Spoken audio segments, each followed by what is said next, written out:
สบายดีมาทุกคนมื้อนี้มาฮอดหาหลักมีแต่กินกับกินน้องสิมารีวิวขนมอันนี้นี่มันจะเป็นโกซองเนาะโกซองแล้วมันจะมีใส่อันนี้นี่แซ่บฮานนี่เขาจะเห็ดบ่จื้อซื้อฮานแม่งฮานจีนว่าฮานเวียดนามฮานคนเวียดนามมาเลยฮานเวียดว่ะบัตเทอร์นาถามไอ้เปาเด้อลูกไปรีวิวลูกอันบอกซื้อฮานพอดีเดี๋ยวบางเทื่อเพิ่นมาพอแลนด์เพิ่นมีสาขาหลายสาขานี่เนาะแซ่บขนมโกซองอันนี้เพิ่นใส่อันทางในนี่มันเป็นใส่เค้กนะใบเตยเนาะเค้กใบเตยแซ่บนี่มันสิออกมาเป็นจังซี่น้องบีนี่เห็นบ่เป็นจังซี่แซ่บแฮงจับเนี่ยคนมักกินเนาะเนี่ยก็แซ่บหมดแซ่บแฮงจับรสชาติมันจะเป็นแบบกรอบเนาะข้างในมันสิหอมกลิ่นใบเตยแต่ใบเตยก็บ่แม่นใบเตยแบบธรรมชาติหรอกแต่ว่าใบเตยแบบเขาเจ้าเป็นน้ำมันแต่ว่าเขาหู้เลยว่าหอมใบเตยเอาลูกก่อนมาไม่มาว่าเตือมแซ่บแฮงอันนี้นี่มันจะเป็นแป้งนี่มันสงสัยมันทางนอกนี่ก็ปอกขนมมันจะเป็นแบบนี้น้องจะให้เบิ่งมันจะเป็นแบบนี้ว่าแบบนี้ไงสมราคา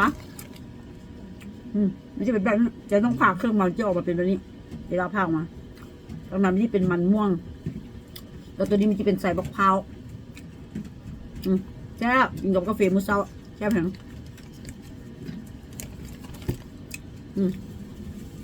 ออกมากินแบบนี้ที่เป็นรสเป็นแบบนี้นี่เห็นปะจังสิ